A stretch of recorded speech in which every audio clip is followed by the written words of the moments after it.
भोजपुरी के ढोंढी चटना सिंगर चंदन चंचल ने इस खूबसूरत लड़की से पटना में किया एंगेजमेंट। दोस्तों, इनके एंगेजमेंट में भोजपुरी के बहुत से सिंगर शामिल हुए, जिसमें बहुत बड़े बड़े सिंगर का भी नाम शामिल है।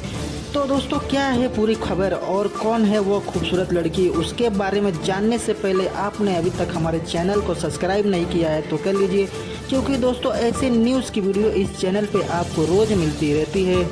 दोस्तों, चंदन चंचल का एंगेजमेंट 11/11/2022 को पटना में हुआ और दोस्तों इन्होंने अपना एंगेजमेंट किसी सिंगर या एक्ट्रेस से नहीं किया है, बल्कि एक नॉर्मल सी लड़की से किया है जिसका नाम सोनी कुमारी है। दोस्तों, इनकी वाइफ बहुत ही ज़्यादा खूबसूरत है, जो कि किसी हीरोइन से कम नहीं है।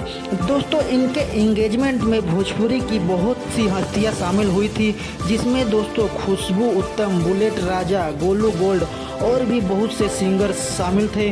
तो दोस्तों, यह न्यूज़ आपको कैसी लगी कमेंट करके ज़रूर बताएं। वीडियो अच्छी लगी तो दोस्तों वीडियो को लाइक करें, और दोस्तों आपने अभी तक हमारे चैनल को सब्सक्राइब नहीं किया है तो चैनल को सब्सक्राइब कर लीजिए, क्योंकि दोस्तों ऐसे न्यूज़ की वीडियो इस चैनल पे आप सबको रोज़ मिलती रहती है।